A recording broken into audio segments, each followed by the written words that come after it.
Bangladesh football ফেডারেশনের সভাপতি হওয়ার পর নিজের প্রথম ফিফা কংগ্রেসেই প্রশংসা কুড়াচ্ছেন তাবিথ আওয়াল। প্যারাগুয়েতে কংগ্রেসের আগে স্যামুয়েল ইতো কাকাদের সাথে প্রদর্শনী ম্যাচ খেলেন তাবিথ।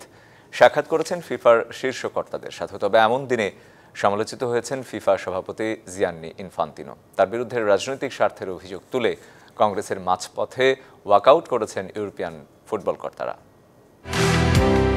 প্যারাগুয়ের আসুনসিওনে ফিফা সভাপতি জিয়ানি ইনফান্তিনোর সাথে হাস্যোজ্জ্বল তাবিথ আওয়াল বাংলাদেশ ফুটবল ফেডারেশন সভাপতি হিসেবে নিজের প্রথম ফিফা কংগ্রেসে যোগ দিয়েই প্রশংসা কুড়াচ্ছেন তিনি। দায়িত্ব নিয়েই জাতীয় দলে এনেছেন হামজা শমিদকে। ফিফার অর্থনৈতিক নিষেধাজ্ঞা সরিয়ে স্বাভাবিক করেছেন বাফুফের কার্যক্রমকে। তবে গত 16 বছরে কাজী সালাউদ্দিন যা করতে পারেননি 75তম ফিফা কংগ্রেসে তাই করলেন বাফুফের সভাপতি। জার্সি বুট পরে মাঠে নামলেন এই সাবেক ফুটবলার। কংগ্রেসের আগে এএফসি একাদশের হয়ে প্রদর্শনী ম্যাচ খেললেন স্যামুয়েল ইতো কাকাদের সাথে।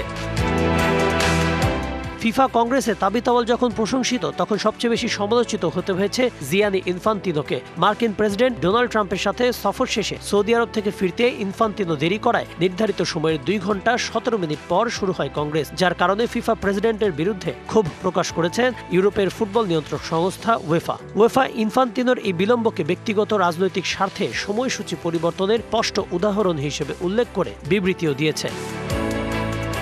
লিলি হালাল বিউটি সোপ, বিএসটিআই কর্তৃক সনদপ্রাপ্ত দেশের প্রথম হালাল বিউটি সোপ, দীপ্তিময় উজ্জ্বল ত্বকের জন্য। ব্রিটিশ সংবাদ মাধ্যম বিবিসি জানায়, এর প্রতিবাদে কংগ্রেসের মাঝপথে ওয়াকআউট করেন ওয়েফার সভাপতি আলেকজান্ডার সেফরিন। এই সময় তার সাথে সম্মেলন স্থল ত্যাগ করেন ইউরোপিয়ান ডেলিগেটদের একটি দল, যেখানে ছিলেন ইংল্যান্ড ও নরওয়ের ফুটবল কর্তারা।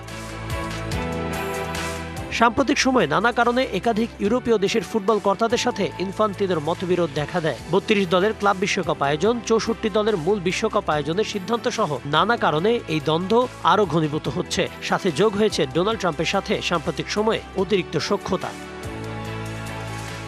যদিও এসব বিতর্ক সরিয়ে ফিফা কংগ্রেসকে সফল বলছেন ইনফান্তিনো। জানান, সব অঞ্চলের ফুটবল কর্তাদের নিয়েই এগিয়ে যাবেন তিনি, বদলে দিবেন বিশ্ব ফুটবলের চেহারা। Kanak Mahmud, DBC news desk.